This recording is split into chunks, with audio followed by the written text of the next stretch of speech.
Hello everyone, let's continue with the Hindu vocab. देखिए, ये आपके पूरे हफ्ते भर का द हिंदू वोकैब है। चलिए शुरू करते हैं। सबसे पहला वर्ड है सका। देखिए, सका का मतलब होता है जब कोई पर्सन किसी अगर मुसीबत में है ना, तो उस समय आप जो उसकी मदद करते हैं उसे ही सका कहा जाता है, लेकिन assistance in time of difficulty.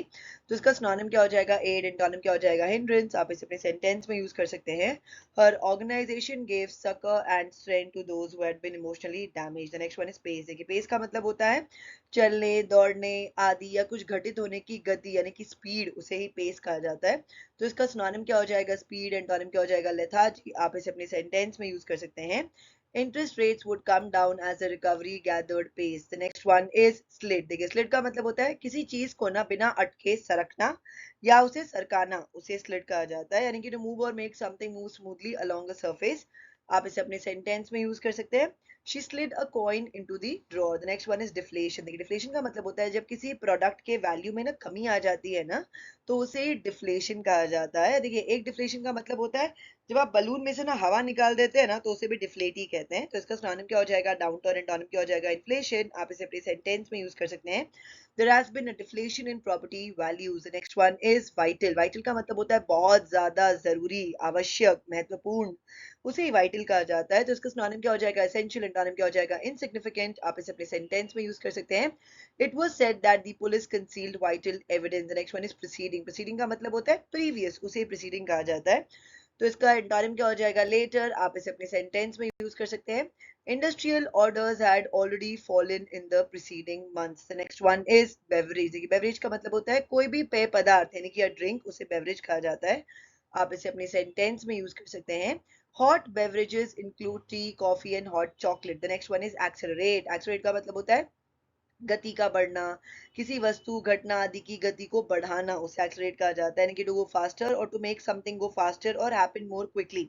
तो इसका सिनोनिम क्या हो जाएगा? हैसन। एंटोनिम क्या हो जाएगा? रिसीड। आप इसे अपने सेंटेंस में यूज कर सकते हैं। आई एक्सेलरेटेड टू ओवरटेक दी बस। Next one is confectionery. देखिए, कन्फेक्शनरी का मतलब होता है मिठाई, केक, चॉकलेट, मिष्ठान, उसे कन्फेक्शनरी कहा जाता है। आप इसे अपने सेंटेंस में यूज कर सकते हैं। The children are not allowed to bring confectionery or crisp into school, only fruit. The next one is mal. mal का मतलब होता है जब किसी चीज के बारे में ना बहुत सोचते हैं या विचार करते हैं ना, तो उसे ही मल कहा जाता है, यानी कि ना विचार करना। तो इसका सिनोनिम क्या हो जाएगा? कंटेम्पलेट। एंटोनिम क्या हो जाएगा? नेग्लेक्ट। आप इसे अपने सेंटेंस में यूज कर सकते हैं। It's a fine offer but we need time to mull it over. The next one is amid. Amid का मतलब होता है इन द मिडल ऑफ, यानी कि ना बीच में या अमंग, उसे अमिड कहा जाता है। तो इसका सिनोनिम क्या हो जाएगा? अमंग। एंटोनिम क्या हो जाएगा? Away from. आप इसे अपने सेंटेंस में यूज कर सकते हैं। The new perfume was launched amidst a fanfare of publicity. The next one is threshold. Threshold का मतलब होता है स्तर, जहां से कोई चीज होनी शुरू हो या किसी घटना के घटित होने का आरंभ बिंदु, उसे थ्रेशोल्ड कहा जाता है। एक थ्रेशोल्ड का मतलब ना आपकी दहलीज भी होता है, उसे भी हम थ्रेशोल्ड ही कहते हैं। आप इसे अपने सेंटेंस में यूज कर सकते हैं। He was on the threshold of his career. The next one is flag. Flag का मतलब होता है थक जाना या थोड़ा कमजोर फील करना, उसे फ्लैग कहा जाता है। तो इसका सिनोनिम क्या हो जाएगा? सबसाइड। एंटोनिम क्या हो जाएगा? रीबाउंड। आप इसे अपने सेंटेंस में यूज कर सकते हैं। We flagged as we neared the end of the long mountain trail. The next one is loom. Loom का मतलब होता है इफ एन अनवांटेड और अनप्लेजेंट इवेंट लूम्स, यानी कि ना कोई ऐसी चीज या कोई अप्रिय चीज अगर वो लूम कर रही है ना, मतलब कि वो बहुत जल्द होने वाला है, यानी कि ना आसपास ही मंडराना, उसे ही लूम कहते हैं। तो इसका सिनोनिम क्या हो जाएगा? अप्रोच। एंटोनिम क्या हो जाएगा? डिसअपियर। आप इसे अपनी सेंटेंस में यूज कर सकते हैं। Her final exams are looming. The next one is complacency. Complacency का मतलब होता है टू बी कॉम्प्लिसेंट, यानी कि ना खुद से ही बहुत ज्यादा सेटिस्फाइड होना, उसे ही कॉम्प्लिसेंसी कहा जाता है, यानी कि the feeling you have when you are satisfied with yourself. तो इसका सिनोनिम क्या हो जाएगा? सेटिस्फैक्शन। एंटोनिम क्या हो जाएगा? डिससेटिस्फैक्शन। आप इसे अपने सेंटेंस में यूज कर सकते हैं। She want that there was no room for complacency on inflation. The next one is erratic. Erratic का मतलब होता है, देखिए, समथिंग दैट इज एराटिक, यानी कि कोई भी चीज अगर एराटिक है ना, तो वो एक रेगुलर पैटर्न फॉलो नहीं करता है, वो कभी भी हो जाएगा, कैसे भी हो जाएगा, it will happen in an irregular way, उसे ही एराटिक कहा जाता है, यानी कि ना अनिश्चित। तो इसका सिनोनिम क्या हो जाएगा? स्पोराडिक। एंटोनिम क्या हो जाएगा? कांस्टेंट। आप इसे अपनी सेंटेंस में यूज कर सकते हैं। His breathing was becoming erratic. The next one is prospect. Prospect का मतलब होता है लाइकली टू बी और टू हैपन, यानी कि ना जो भी चीज संभावित हो उसे प्रोस्पेक्ट कहा जाता है। तो इसका सिनोनिम क्या हो जाएगा? एंटिसिपेशन। एंटोनिम क्या हो जाएगा? होपलेस। आप इसे अपनी सेंटेंस में यूज कर सकते हैं। There were offers from several prospective buyers. The next one is forebode. Forebode का मतलब होता है भविष्य बताना, यानी कि to have an intuition or premonition, उसे ही forebode कहा जाता है. तो इसका synonym क्या हो जाएगा? Predict. आप इसे अपने sentence में use कर सकते हैं. Such dark clouds forebode a storm. The next one is surge. Surge का मतलब होता है a sudden strong feeling, उसे ही surge कहा जाता है. तो इसका सिनोनिम क्या हो जाएगा? राइज. एंटोनिम क्या हो जाएगा? डिक्लाइन. आप इसे अपने सेंटेंस में यूज कर सकते हैं. The parties electoral support surged from just under 10% to nearly 17%. The next one is acceleration. इसका मतलब होता है गति वर्धन, यानी कि ना an increase in rate of change, उसे हम कहते हैं एक्सेलरेशन. तो इसका सिनोनिम क्या हो जाएगा? पेस. एंटोनिम क्या हो जाएगा? लेथार्जी. आप इसे अपने सेंटेंस में यूज कर सकते हैं. The latest model has excellent acceleration. The next one is unleashed. देखिए अनलीश्ड का मतलब होता है जब किसी चीज को अगर आप है ना फ्री छोड़ देते हैं ना, तो उसे ही अनलीश कहा जाता है. अनलीश को है ना आप ऐसे भी यूज कर सकते हैं, अगर आप अपने ना फीलिंग्स को या जो भी अंदर कुछ ना दबा हुआ तो उसको अगर आप फ्रीली एक्सप्रेस कर रहे हैं ना, तो उसे भी हम अनलीश ही कहते हैं. मैं आपको इसको एक एग्जांपल समझाती हूँ. समझिए कि आपने बहुत बार मूवीज में देखा होगा कि जो पुलिस वाले होते हैं उनके पास है ना ट्रेन्ड डॉग्स होते हैं, ठीक है ना. तो उनको अनलीश यानी कि ना अगर कुछ ढूंढना होता है तो उनका पट्टा खोल दिया जाता है ताकि वो ढूंढ के फटाक से निकाल दे. That is also called as unleash. ठीक है. तो यानी कि तीव्र बल, भावना आदि के प्रवाह को उन्मुक्त कर देना या उसके असर को अनुभव कराना, उसे अनलीश कहा जाता है. तो इसका सिनोनिम क्या हो जाएगा? एक्सप्रेस. एंटोनिम क्या हो जाएगा? सप्रेस. आप इसे अपने सेंटेंस में यूज कर सकते हैं. The vice president unleashed a furious attack on leading Democratic representatives in Congress. Next one is fortify. Fortify का मतलब होता है किसी चीज को बहुत ज्यादा मजबूत करना, उसे फोर्टिफाई कहा जाता है. तो इसका सिनोनिम क्या हो जाएगा? स्ट्रेंथन. एंटोनिम क्या हो जाएगा? वीकन. आप इसे अपने सेंटेंस में यूज कर सकते हैं. His declared agenda is to raise standards in schools and fortify parent power. The next one is prudent. Prudent का मतलब होता है, देखिए अगर कोई भी पर्सन बहुत ज्यादा सेंसिबल है या केयरफुल है, कोई भी चीज करने से पहले ना वो बहुत बार सावधानी से उसको देखता है, परखेगा, उसके बाद ही उसके ऊपर काम करेगा ना, उसे ही प्रूडेंट कहा जाता है. तो इसका सिनोनिम क्या हो जाएगा? केयरफुल. एंटोनिम क्या हो जाएगा? केयरलेस. आप इसे अपने सेंटेंस में यूज कर सकते हैं. I believe it is essential that we act prudently. The next one is longevity. Longevity का मतलब होता है लंबा जीवन, उसे longevity कहा जाता है. तो इसका synonym क्या हो जाएगा? Perpetuity. आप इसे अपने sentence में use कर सकते हैं. Any tree planted will be a living memorial of great longevity. The next inebriated. देखिए inebriated का मतलब होता है कोई पर्सन ने ना अगर बहुत ज्यादा पी रखी है या तो वो नशे के प्रभाव में है ना, तो उसे inebriated कहा जाता है. इनकी ना अफेक्टेड बाय अल्कोहल और दैट पर्सन इज ड्रंक. तो इसका सिनोनिम क्या हो जाएगा? ड्रंकन. एंटोनिम क्या हो जाएगा? सोबर. आप इसे अपने सेंटेंस में यूज कर सकते हैं. he was inebriated by his phenomenal success. The next one is condemn. condemn का मतलब होता है किसी की तीव्र तरीके से निंदा करना या किसी को दोषी या अपराधी ठहराना, उसे ही condemn कहा जाता है. तो इसका सिनोनिम क्या हो जाएगा? क्रिटिसाइज. एंटोनिम क्या हो जाएगा? कॉम्प्लीमेंट. आप इसे अपने सेंटेंस में यूज कर सकते हैं. Political leaders united yesterday to condemn the latest wave of violence. The next one is replete. Replete का मतलब होता है भरा हुआ. To be replete with something means to be full of it. तो इसका सिनोनिम क्या हो जाएगा? full. एंटोनिम क्या हो जाएगा? empty. आप इसे अपनी सेंटेंस में यूज कर सकते हैं. History is replete with examples of populations out of control. The next one is irate. Irate का मतलब होता है बहुत ज्यादा गुस्सा करना, उसे irate कहा जाता है. तो इसका सिनोनिम क्या हो जाएगा? annoyed. एंटोनिम क्या हो जाएगा? cheerful. आप इसे अपने सेंटेंस में यूज कर सकते हैं. We have received some irate phone calls from customers. The next one is grievous. Grievous का मतलब होता है कोई चीज अगर बहुत ज्यादा सीवियर है, सीरियस है, पीड़ादायक है, कष्टदायक है, तो उसे ग्रीवियस कहा जाता है. तो इसका सिनोनिम क्या हो जाएगा? हार्श. एंटोनिम क्या हो जाएगा? इजी. आप इसे अपने सेंटेंस में यूज कर सकते हैं. Her death is a grievous loss to the whole of the community. The next one is purview. Purview का मतलब होता है परिधि, यानी कि स्कोप, उसे purview कहा जाता है. तो इसका सिनोनिम क्या हो जाएगा? realm और extent. आप इसे अपनी सेंटेंस में यूज कर सकते हैं. As she rose within the company, her purview extended to many new departments. Next one is hefty. Hefty का मतलब होता है big and strong और very heavy, उसे hefty कहा जाता है. यानी कि बड़ा और मजबूत या तो बहुत ज्यादा भारी. कभी कभार देखिए जब लोग स्कूल या कॉलेज में बहुत बड़ा फीस भरते हैं तो उसको भी hefty अमाउंट ही कहा जाता है. तो इसका सिनोनिम क्या हो जाएगा? हेवी. एंटोनिम क्या हो जाएगा? लाइट. आप इसे अपने सेंटेंस में यूज कर सकते हैं. That's a pretty hefty book bag for a tiny person like you. The next one is potent. Potent का मतलब होता है शक्तिशाली या प्रभावकारी, यानी कि स्ट्रॉन्ग और पावरफुल, उसे पोटेंट कहा जाता है. तो इसका सिनोनिम क्या हो जाएगा? रोबस्ट। एंटोनिम क्या हो जाएगा? इनफर्म। आप इसे अपनी सेंटेंस में यूज कर सकते हैं। The Berlin wall was a portent symbol of the Cold War. The next one is sagacity. Sagacity का मतलब होता है बुद्धिमत्ता, यानी कि the trait of performing opinions by distinguishing and evaluating. यानी कि अगर कोई पर्सन सोच समझ कर, देख कर, परख कर अगर वो डिसीजंस लेता है या वो अपने ना ओपिनियन बनाता है, तो उसे ही सगैसिटी कहा जाता है। तो इसका सिनोनिम क्या हो जाएगा? विजडम। एंटोनिम क्या हो जाएगा? स्टूपिडिटी। आप इसे अपनी सेंटेंस में यूज कर सकते हैं। The coach sagacity enable the team to win. The next one is deterrence. Deterrence का मतलब होता है कोई चीज अगर आपको कोई काम करने से रोक रही है ना, तो उसे डिटरेंस कहा जाता है। तो इसका सिनोनिम क्या हो जाएगा? फॉरबिडिंग। एंटोनिम क्या हो जाएगा? अलाउंस। आप इसे अपनी सेंटेंस में यूज कर सकते हैं। They believed in the principle of nuclear deterrence. The next one is assault. Assault का मतलब होता है अचानक हुआ हमला, यानी कि a sudden attack, उसे ही assault कहते हैं। तो इसका सिनोनिम क्या हो जाएगा? aggression. एंटोनिम क्या हो जाएगा? retreat। आप इसे अपनी सेंटेंस में यूज कर सकते हैं। Assaults on hospital staff have increased over the last year. The next one is instance. इसका मतलब होता है example, उदाहरण, मिसाल, उसे आप कहेंगे instance। तो इसका सिनोनिम क्या हो जाएगा? illustration। आप इसे अपने सेंटेंस में यूज कर सकते हैं। This is just one instance of his repeated failure to do what he promised. The next one, स्नफ्ड out. देखिए स्नफ्ड आउट का मतलब होता है कोई चीज अगर ना एकाएक है ना रुक जाए या खत्म हो जाए ना, तो उसे स्नफ्ड आउट कहते हैं। ये एक फ्रेजल वर्ब है। Next one is altar. देखिए ऑल्टर का मतलब होता है, आपने बहुत बार देखा होगा कि जब हम लोग घर में पूजा करते हैं तो एक ऊंचा सा टेबल होता है जहाँ पे हम लोग रख के सब कुछ ना पूजा किया जाता है, तो उसे ही ऑल्टर कहते हैं। यानी कि ना high table that is centre of a religious ceremony, यानी कि वेदी। आप इसे अपनी सेंटेंस में यूज कर सकते हैं। Before eating it is customary to offer a part of every meal on the altar. The next stand. देखिए स्टैंड का मतलब होता है किसी विषय पर सार्वजनिक रूप से व्यक्त किसी का दृष्टिकोण, उसे स्टैंड कहा जाता है। यानी कि the opinion that somebody expresses publicly about something, उसे हम कहेंगे स्टैंड। तो इसका सिनोनिम क्या हो जाएगा? View point. आप इसे अपने सेंटेंस में यूज कर सकते हैं।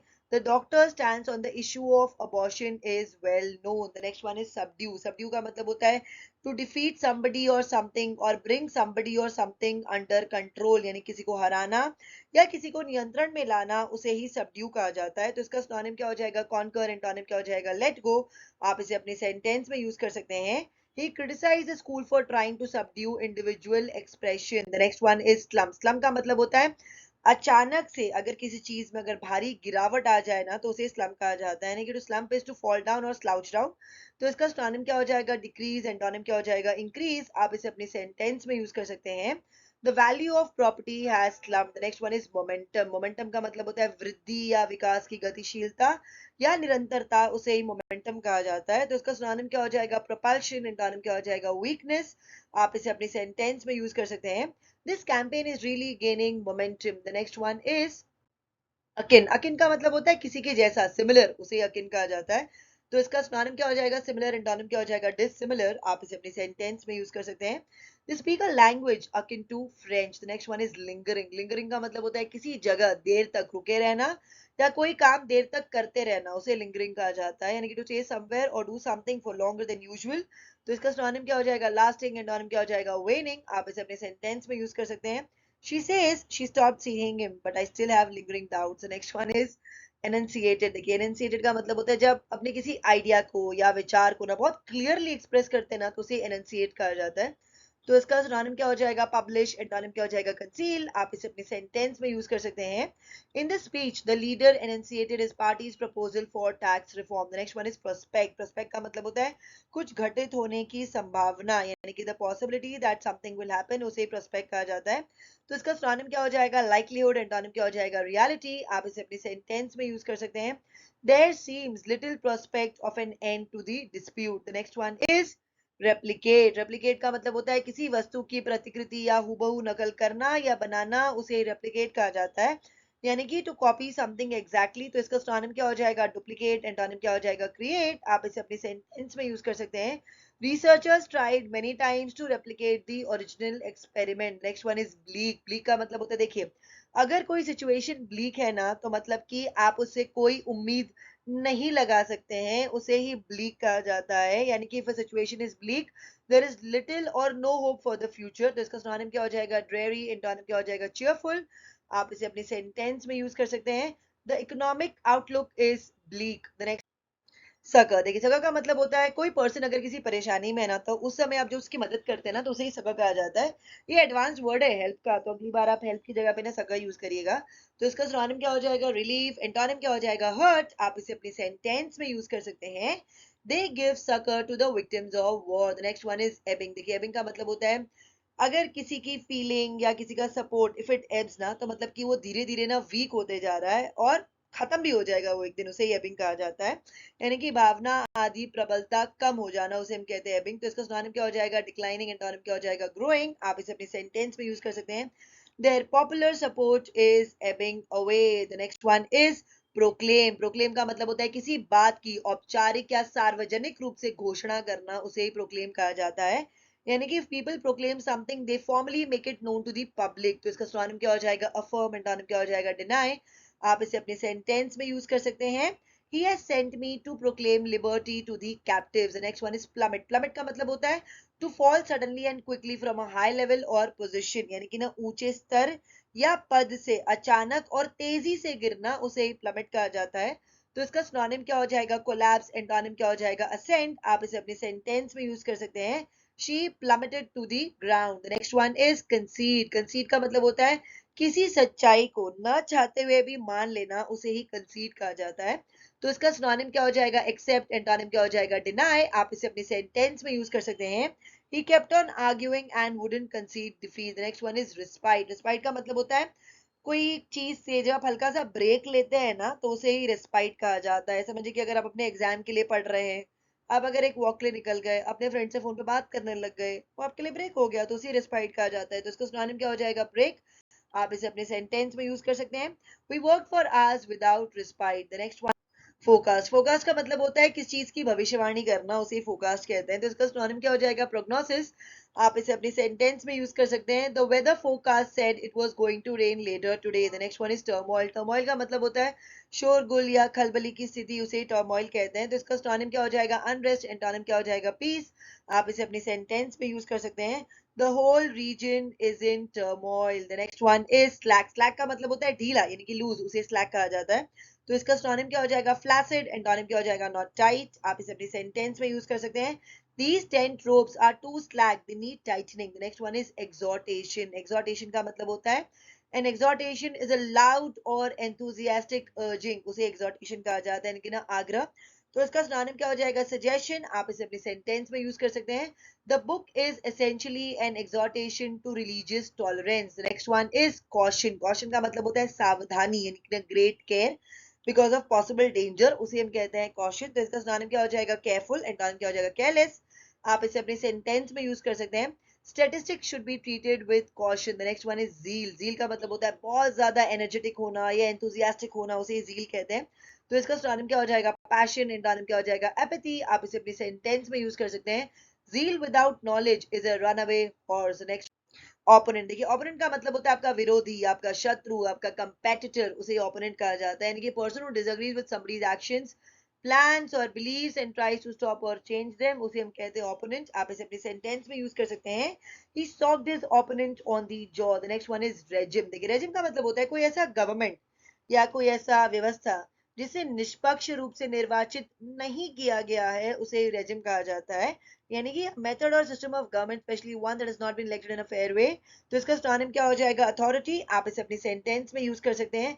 The regime was a very incarnation of evil. The next pertinent. देखिए पर्टिनेंट का मतलब होता है कोई भी चीज अगर रेलेवेंट है या ऑन पॉइंट है तो उसे ही पर्टिनेंट कहा जाता है। तो इसका सिनोनिम क्या हो जाएगा? रेलेवेंट। एंटोनिम क्या हो जाएगा? इम्पर्टिनेंट। आप इसे अपनी सेंटेंस में यूज कर सकते हैं। The last point is particularly pertinent to today's discussion. The next one is bona fide. Bona fide का मतलब होता है जो भी चीज असली है, सच्चा है, रियल है, जेन्युइन है, उसे ही बोनाफाइड कहा जाता है। तो इसका सिनोनिम क्या हो जाएगा? ऑथेंटिक। एंटोनिम क्या हो जाएगा? फॉल्स। आप इसे अपनी सेंटेंस में यूज कर सकते हैं। You are a bona fide member of the team now. Transgressing. देखिए ट्रांसग्रेसिंग का मतलब होता है कि अगर आपको कोई ना सीमा ना दिया गया है, उस सीमा को अगर आप लांग देते हैं या उसे अगर आप पार कर देते हैं तो उसे ट्रांसग्रेसिंग कहा जाता है। यानी कि बेसिकली किसी रूल को ब्रेक करना, ठीक है। यानी कि to go beyond the limits और against the rules of socially morally और लीगली एक्सेप्टेबल बिहेवियर। सामाजिक, नैतिक या कानूनी रूप से स्वीकार्य सीमा से बाहर जाना, उसे ट्रांसग्रेसिंग कहा जाता है।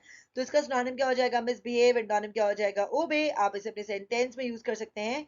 He has no mandate to violate and transgress the natural world. The next one is अमुक. अमुक का मतलब होता है कोई पर्सन अगर ना वाइल्ड एक्ट करे या अपने आपे से ना बाहर हो जाए ना तो उसे ही अमुक कहा जाता है, यानी कि to be out of control and act in a wild और डेंजरस मैनर। तो इसका सिनोनिम क्या हो जाएगा? अनकंट्रोल्ड। एंटोनिम क्या हो जाएगा? कंट्रोल्ड। आप इसे अपने सेंटेंस में यूज कर सकते हैं। The soldiers ran amok after one of their senior officers were killed. The next one is stringent. इसका मतलब होता है बहुत ज्यादा स्ट्रिक्ट होना, कठोर, उसे stringent कहा जाता है। तो इसका सिनोनिम क्या हो जाएगा? rigorous। एंटोनिम क्या हो जाएगा? compliant। आप इसे अपने सेंटेंस में यूज कर सकते हैं।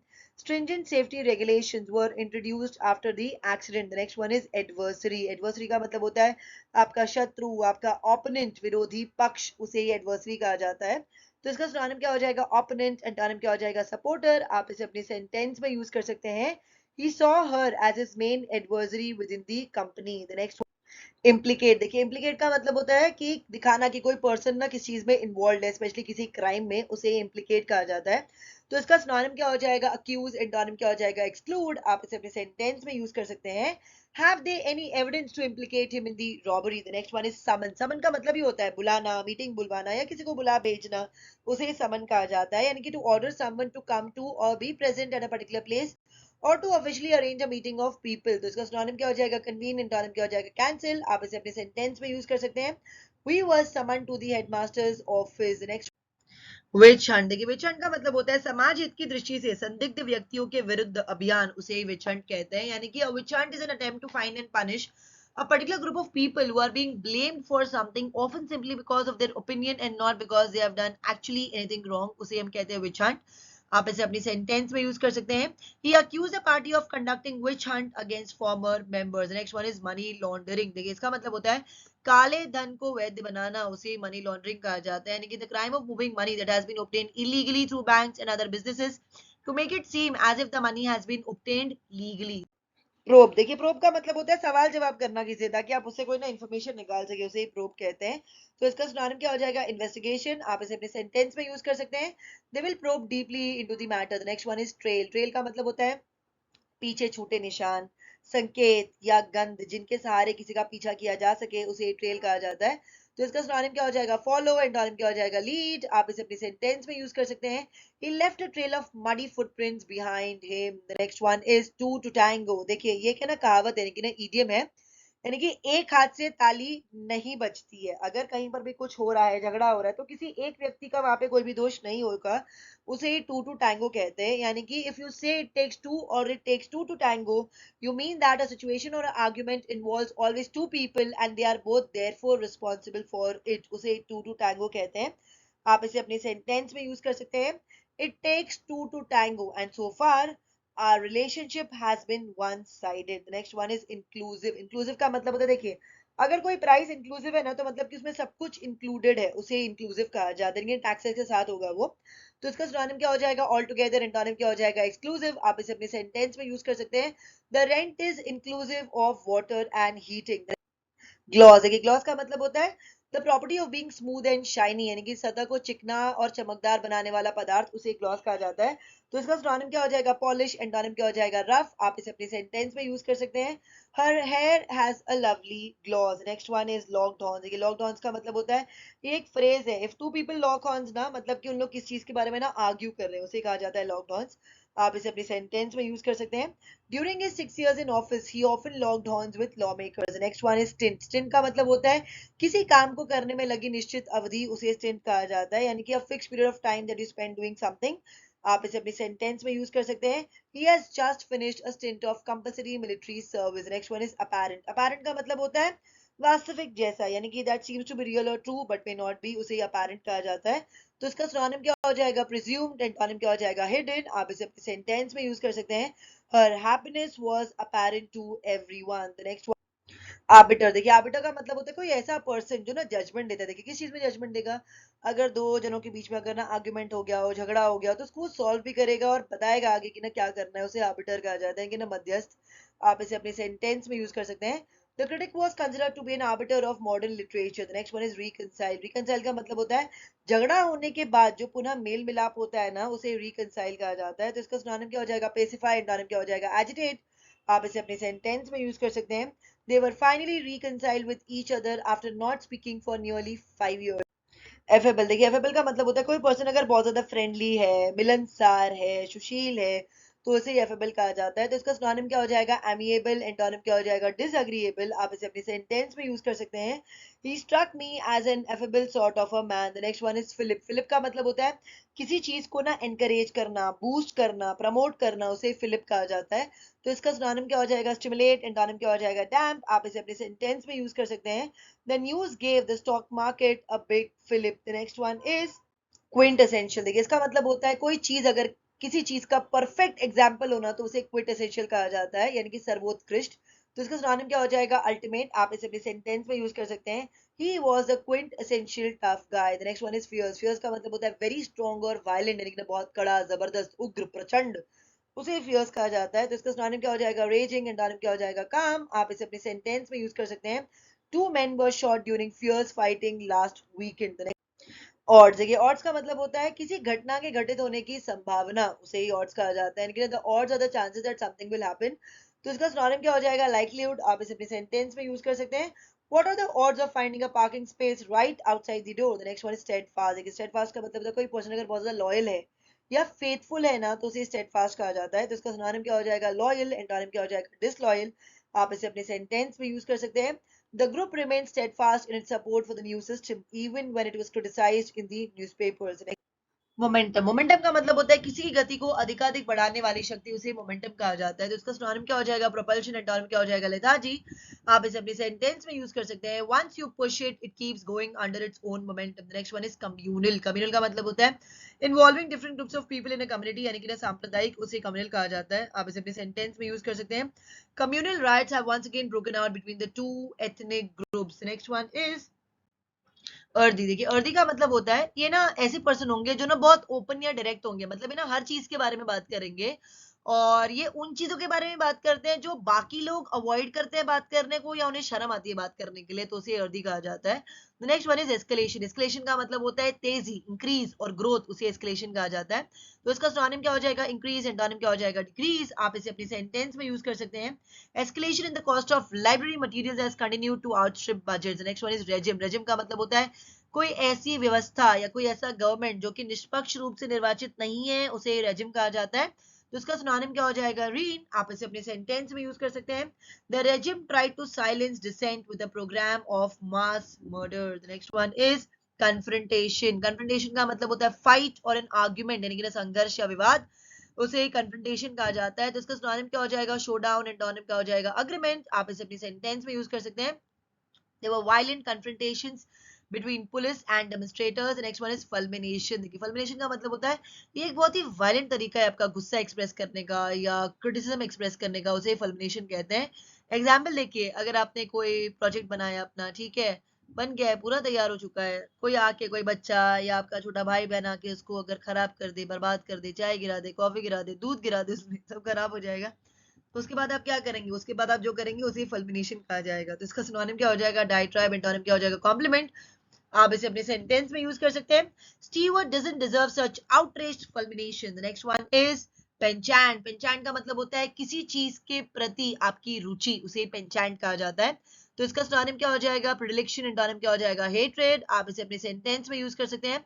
Her penchant for disappearing for days at a time worries her family. The next one is inaction. Inaction का मतलब ही होता है लैक ऑफ एक्शन, यानी कि ना कुछ भी नहीं करना, उसे हम कहते हैं इनएक्शन। तो इसका सिनोनिम क्या हो जाएगा? इनएक्टिविटी। एंटोनिम क्या हो जाएगा? लाइवलीनेस। आप इसे अपनी सेंटेंस में यूज कर सकते हैं। This announcement follows months of inaction and delay. Thaw, देखिए थॉ के ना दो मतलब होते हैं। एक थॉ का मतलब होता है, देखिए आजकल आप लोग है ना जो फ्रीजर प्रोडक्ट्स लेकर आते हैं खाना बनाने के लिए, तो उसको बनाने से पहले हम लोग पहले बाहर निकालते हैं ना ताकि वो पिघले, तो उसे ही थॉइंग कहते हैं। आप इसे अपनी सेंटेंस में यूज कर सकते हैं। It is so cold snow doesn't get a chance to thaw. और एक थॉ का मतलब होता है अगर दो लोगों के बीच में अगर उनके रिलेशन है ना अच्छे नहीं थे और अगर वो वापस इतना फ्रेंडली हो रहे हैं ना, तो उसे भी थॉ ही कहते हैं। आप इसे अपनी सेंटेंस में यूज कर सकते हैं। At least this second meeting had help to thaw the atmosphere. The next one is flawed. Flawed का मतलब होता है मिस्टेक से भरा हुआ, उसे फ्लॉड कहा जाता है, यानी कि त्रुटिपूर्ण। तो इसका सिनोनिम क्या हो जाएगा? डिफेक्टिव। एंटोनिम क्या हो जाएगा? फ्लॉलेस। आप इसे अपने सेंटेंस में यूज कर सकते हैं। Diamonds are still valuable even when they are flawed. The next ट्रेंचैंट, देखिए ट्रेंचैंट का मतलब होता है कोई पर्सन अगर बहुत ज्यादा ना तीखे शब्दों का प्रयोग करे अपनी बात बोलने के लिए, ओपिनियन रखने के लिए, क्रिटिसाइज करने के लिए या कुछ भी बताने के लिए ना, वो ऐसा बोल देगा ना कि आपका दिल अंदर तक एकदम ना भेद कर देगा, वो चीर देगा, उसे ट्रेंचैंट कहा जाता है। तो इसका सिनोनिम क्या हो जाएगा, इंसिसिव, एंटोनिम क्या हो जाएगा, ब्लैंड। आप इसे अपनी सेंटेंस में यूज कर सकते हैं। He was shattered and bewildered by his trenchant criticism. The next one is befitting. देखिए befitting का मतलब ये होता है appropriate, और अगर आपने befitting रिप्लाई बोल दिया तो मतलब कि मुंह तोड़ जवाब, उसे befitting रिप्लाई कहा जाता है। तो इसका सिनोनिम क्या हो जाएगा, appropriate, एंटोनिम क्या हो जाएगा, inappropriate। आप इसे अपनी सेंटेंस में यूज कर सकते हैं। They were greeted with befitting courtesy. The next one is accused. Accused का मतलब होता है किसी व्यक्ति पर कुछ गलत करने का आरोप लगाना, कानून तोड़ने का दोषी ठहराना, उसे अक्यूज कहा जाता है। यानी कि तो इसका सिनोनिम क्या हो जाएगा, कन्विक्टेड, एंटोनिम क्या हो जाएगा, इनोसेंट। आप इसे अपने सेंटेंस में यूज कर सकते हैं। The surgeon was accused of negligence. The next one is deemed. Deemed का मतलब होता है किसी बात को विशेष रूप में समझना या मानना, उसे ही deemed कहा जाता है, यानी कि to have a particular opinion about something. तो इसका सिनोनिम क्या हो जाएगा, supposed, एंटोनिम क्या हो जाएगा, suspected। आप इसे अपने सेंटेंस में यूज कर सकते हैं।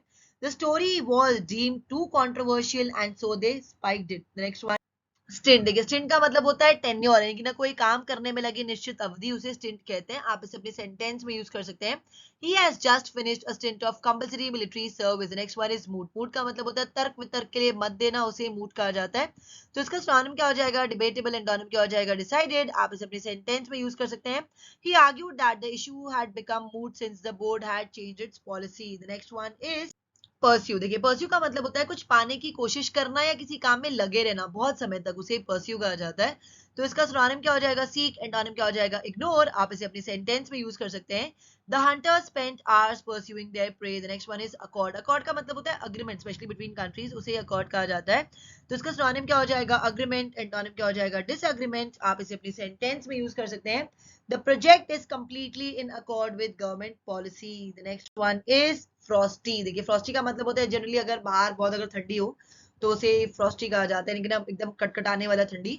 और एक फ्रॉस्टी का मतलब होता है अगर किसी का बिहेवियर अगर फ्रॉस्टी हो ना, तो मतलब कि वो ना अनफ्रेंडली है, यानी कि ना रूखा या तो अमैत्रीपूर्ण व्यवहार, उसे फ्रॉस्टी कहा जाता है। तो इसका सिनोनिम क्या हो जाएगा, अनरिस्पॉन्सिव, एंटोनिम क्या हो जाएगा, फ्रेंडली। आप इसे अपनी सेंटेंस में यूज कर सकते हैं। The relationship has obviously become Frosty. That's it for today. अगर आपको वीडियो अच्छा लगा तो उसे लाइक करें, शेयर करें, कमेंट करें और साथ ही साथ मेरे चैनल को सब्सक्राइब करें। Thank you.